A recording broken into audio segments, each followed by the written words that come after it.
You're watching Chef FGC. Like and subscribe to my favorite gladiator on the Citadel. Hello YouTube! My name is FemShep. I'm an Ultimate Master Modern Marissa main, and today I'm going to be teaching you how to build adaptable drills for memorizing core muscle memory elements of dealing with the mechanics of Street Fighter 6. I'm going to be playing Marissa because Marissa is my main, but these work no matter which character you play and no matter which character you're fighting. They are for simply dealing with common situations across the entire cast in SF6. So let's get into it. A lot of times I think people pick up a game like Street Fighter 6 and they want to get straight to learning really fun combos, to playing real matches, you know, all the shiny stuff about playing a fighting game. But you're never going to be able to get into the more complicated aspects of Street Fighter 6 if you're letting people jump at you, if you're letting people drive rush at you, if you're letting them whiff big buttons in your face without whiff punishing them, if you're letting them drive impact at you. And all of these are reactions that can be learned over time. And now before you tell me, Shep, I just have really bad reactions. I've watched Punk play, I've watched Momochi play, and these people have such good reactions and I just don't. Well, I don't either. I actually have a disability called dyspraxia that significantly affects my visual processing, my muscle coordination, and my reaction time. This is objectively, scientifically harder for me than it is for most people. And I've still seen dramatic improvement by running drills initially inspired by a Filipino champ video that I've since modified and built my own drills off of. And if this can help me, a disabled gamer who initially could not whiff punish even in isolation, then whoever you are, I imagine this will be able to help you to some degree. Everybody's different, but you can always, I believe, improve at least more than you think you can, even if you have certain physical or neurological limitations that other people might not have. So, how do you build drills to react to these core elements of Street Fighter 6? Well, for starters, I'm going to go into our shortcut settings, and I'm going to turn on a dummy recording shortcut on for now, the left stick, which is my throw button, because I'm not going to need the throw button in any of these recordings. We're going to put ourselves in the center of the screen, and we are going to start making our recordings. And I'm going to make these from scratch so that you understand how to set it up yourself instead of just using the recordings that I already had. So, for starters, you want your recording trigger to be on input, not auto. On input means the recording won't start until you press a button. So there won't just be a whole bunch of blank space before Ryu moves. You can leave countdown on 0 seconds as long as your recording trigger's on input. Later, when we go to replay, you want to make sure that you have your replay display info off so you don't know which recording is playing, which is important for drills where you don't want to know what Ryu's going to do, and repeat replay on. Your first recording that's going to serve as the building block of every single drill is going to be Ryu doing a little shimmy shimmy back and forth like 3 to 4 times into nothing, and then stop the recording. Like that. See how it's very difficult to tell like where the recording stops and starts? Now, for all of your other recordings, you are going to do that same little empty shimmy shimmy into the thing that you want to practice reacting to. So for starters, I'm going to have Ryu whiff a sweep after that shimmy. There we go. Then let's have whiffing a little bit of a faster button, say a stand heavy punch. Now maybe that shimmy into drive impact. Now how about that shimmy into a jump in? And finally, let's have that shimmy into a fast drive rush button, say a drive rush jab.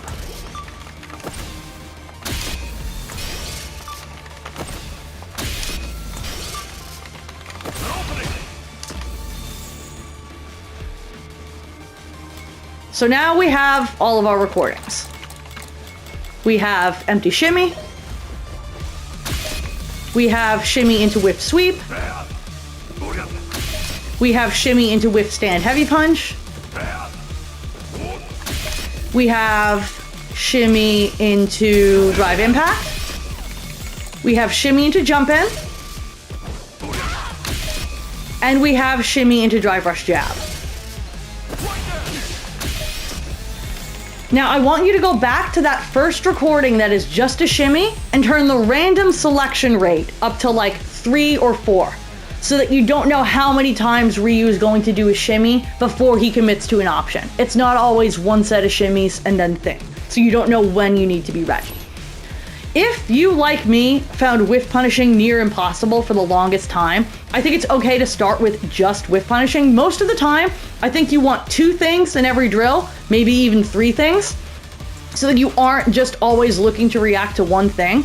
But if you're like me and like you've been trying to reliably get 5 whiff punishes in a row without messing it up for an hour and it's still not happening, it is okay to start there. It's okay. Now, this is like near automatic for me. There we go. But in the beginning, I did practice that in isolation because I was really, really struggling. I think a good place to start, and the drill that I stole from F-Champ as a building block for this, is to have that whiff sweep or DI.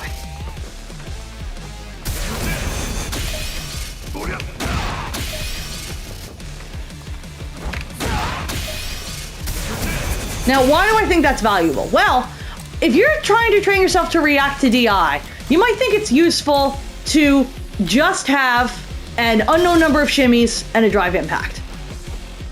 But really, that means you're not reacting to the DI. You're reacting to any indication of color or motion because you know he's going to DI every single time. And if you're reacting to any indication of color or motion, and then they might also drive rush at you, suddenly you're drive impacting a drive rush, and that could end very, very badly for you. And you'll think you're training yourself to react to DI, but you're actually just training yourself to react to anything with drive impact, which is why turning more than one option on at a given time is so helpful. If we turn on here DI and drive rush, and I'm dropping the combo because I'm thinking really hard here about demonstrating. But you get the idea. There we go. Then you have to actually react to what's happening in front of you and not just to any indication of motion. And I think that's a lot more valuable for actually training specific reactions. I think starting with sweep or DI is a good place to start. Once you get more comfortable with punishing the sweep, maybe switch that out with a faster button like the one I just recorded. And I just messed it up because I was looking for the whiff punish. Even having practiced this a lot, it can still be hard because it is overwhelming to your mental staff to have to track with more than one thing at any given time. There we go.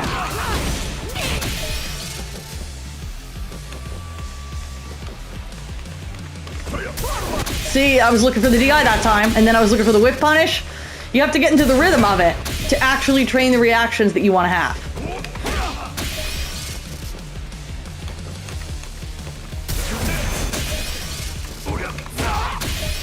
And be fast enough to actually get the whiff punish. Like that. The recording I made of the shimmy is moving Ryu a little bit more forward than backward, which is resulting in him kind of walking me to the corner. So it might be worth redoing that real quick just to make sure I don't get that awkward forward movement. Let's see how that looks. Yeah, this keeps him more like in place. I also advise when you're running whatever individual reactions you're drilling that you kind of be shimmying back and forth yourself, because you're not just going to be standing here or crouching here when waiting to react to something the vast majority of the time in a real match. So it pays to get used to moving around and then reacting with what you're trying to react to. As you build out your own drills, you might also find that the way you choose to react to something changes depending on which things you're looking to react to. Like most of the time, if I'm looking to check a drive rush, I want to do it with either my medium punches or my crouch medium punch.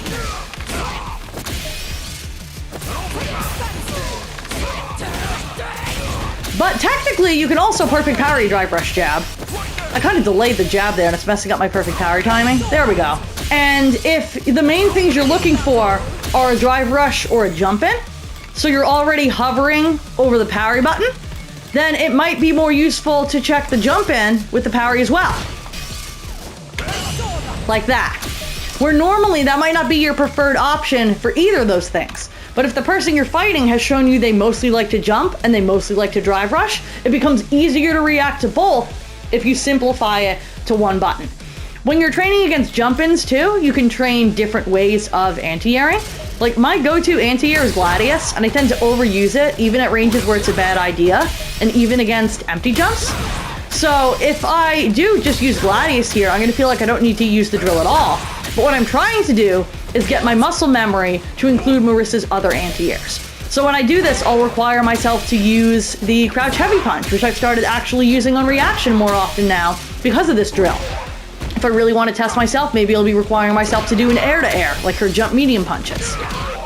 Or a jump light punch for a really fast reaction. If I want to really get freaky with it, maybe something with Dima. But you decide which type of anti-air you want to drill on your character. And this allows you to build out drills of, I would say, ideally 2 things plus the shimmy recording, maybe 3 things. At one point when I was doing this every day for a length of time, I got like a 2-minute stretch of reacting without dropping any to either the jump in, the drive impact, or the whiff, which was really encouraging to me that I was developing real reliable reactions from doing this. I would say generally trying to get 5 in a row and considering that like a green check mark on your practice is probably a good way to approach this. This is a very adaptable drill that you can also add in any additional things that you want to get comfortable reacting to that happen a lot in the neutral. Maybe you want to react if they empty dash forward at you with a button. Maybe if they jump backwards, you just want to walk forward and take space. Whatever it is, this is a really adaptable drill that you can do anything after that empty shimmy to build your drills out. And now a quick break to thank this video's sponsor, Zenni Gaming.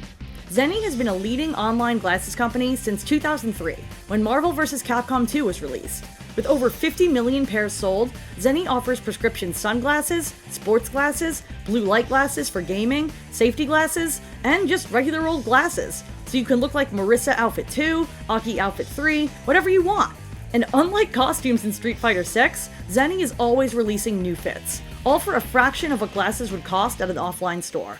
You can even virtually try them on with your device's camera before you buy. Use promo code GLADIUS to get 10% off your Zenni purchase while supporting the channel. Link is in the description. With such low-cost eyewear, you can find something to match every cosplay or esports jersey. The possibilities are as endless as Ken Main's downplay. Thanks for watching the ad. Now back to the video. For the second drill that I go over, I'm going to be talking about common things that happen after you tech a throw.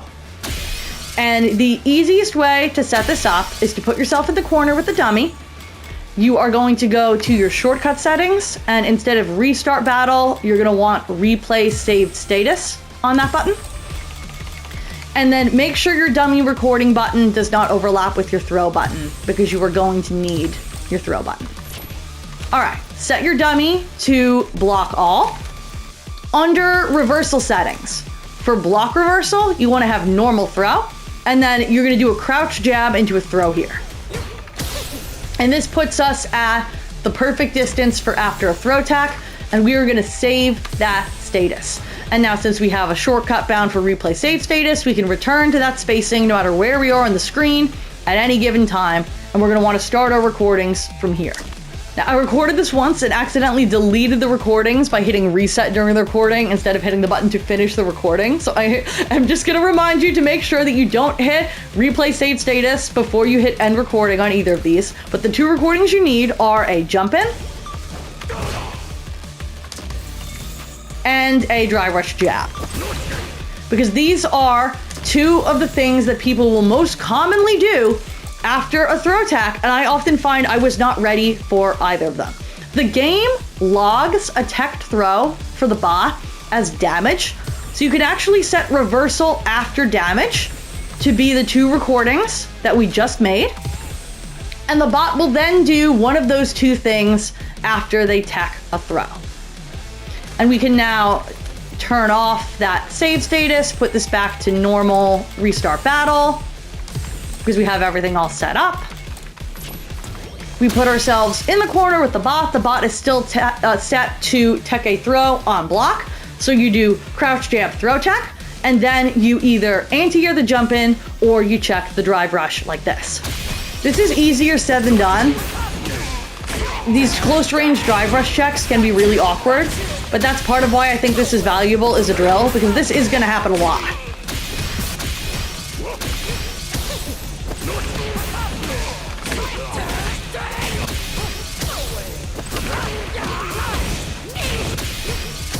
However, your character checks drive rush is fine.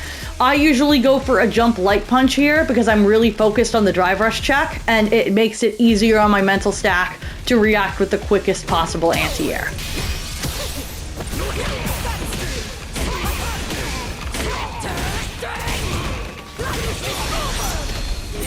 So that is the second of the drills that I would advise. It's a little bit finicky to set up, but anytime you make these recordings, they are in your game permanently unless you delete them. So this is a one-time setup that you're gonna have to do. And I have definitely found this helpful for just training my muscle memory to recognize after a throw tack as likely leading to one of these two possibilities.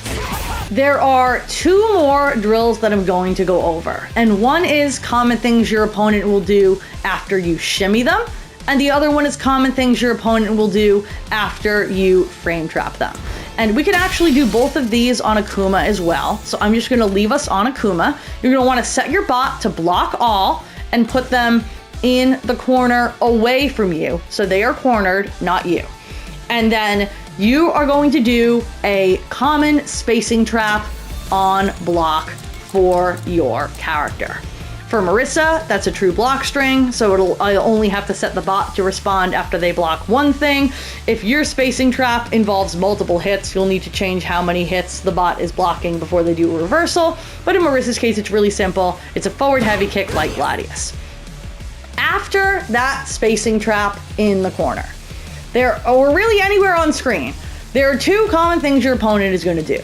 One of them is going to be they don't know it's a spacing trap and they whiff a medium in your face. And the other one is going to be they try to jump at you at this spacing. And you don't have to make any recordings to set this up. You can just set the bot's block reversal to be either a crouching medium kick, it works on any Shoto, or go to common actions and put forward jump. If you want to get freaky with it, you could also add a neutral jump so that you have to react to whether or not the opponent jumps at you or just jumps in the air. But for the purposes of demonstration, let's just start with forward jump or crouch medium kick. So after you do your spacing trap, you need to be either ready to whiff punish or anti-air them. And you might do that with crouch heavy punch, you might do that with the DP, you might do that with an air-to-air. Whatever the case is, you want to be ready either with your preferred whiff punish or your preferred anti-air. And if you just autopilot one thing, then you aren't going to be able to react appropriately to the other thing.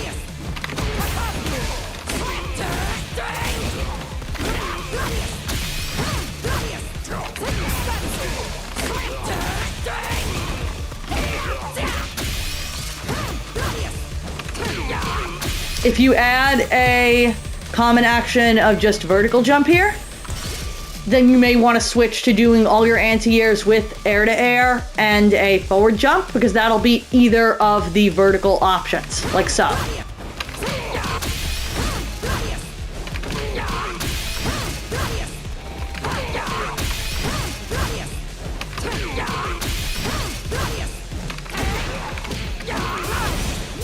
If you want this to be an actual jump in attack and not an empty jump, you'll have to make a recording, but I do find this is the easiest way to set this up. And this is just, again, training your brain to recognize two of the most common things that can happen in this situation and be primed to react to it. It doesn't cover everything. You can modify this drill to include whatever other things you want. I believe F-Champ has one where you're either dealing with a whiff or you are perfect parrying and punishing a fireball after this situation. Your mileage may vary. Personally, I have found this one useful for myself. The last one is going to be common things that the opponent does in a tick throw situation where you instead shimmied. So I'm just going to do Marissa's drive rush stand heavy punch into shimmy here. Now, obviously you are hoping if you're shimmying that your opponent is going to whiff a throw here. So often I will find myself automatically hitting a button as though my opponent whiffed a throw, even if they didn't whiff a throw, like this. And that doesn't seem so bad, except that if what your opponent actually does is jump after the shimmy situation, you can end up getting hit on their way down if you autopiloted a punish for something that they didn't do. So my go-to drill for this is a vertical jump or a delay throw tack. You set block reversal, normal throw, delay by like 3 frames. And only if they delay tack do you punish. But if they jump, you anti-air them. And sometimes if you're really primed for that whiff punish or you're really primed for that jump in, it's harder than it looks.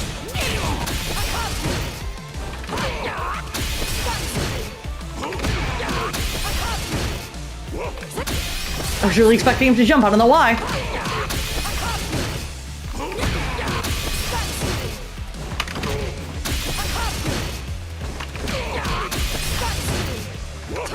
And this can be really helpful for preventing those autopilot situations where you just acted as though they were definitely going to whiff a throw and they didn't. And this can prevent them just getting out of your pressure for free if they try to jump. You want to make it even more complicated, you can actually add a forward jump, because if they forward jump here, then you have to jump back into a light punch to keep them from going over your head, probably, unless you're really fast with that. So you turn those all on. And this is another example of how you might want to change how you react to things, depending on if you're looking to react to multiple things. Ideally, if he doesn't jump forwards, anti-airs other than jump light are better, but it reduces how many things I have to think about at once. If I see him leave the ground, I always do a jump light punch, and if I see him throw tack, I do a punish.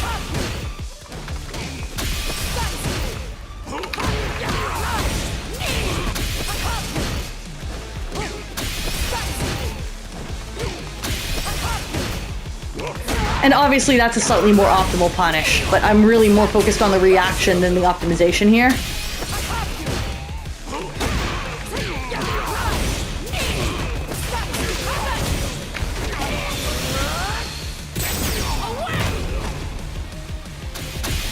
And that is all the drills I have for you today. Building blocks for dealing with drive rush, jump-ins, whiffs, and DI.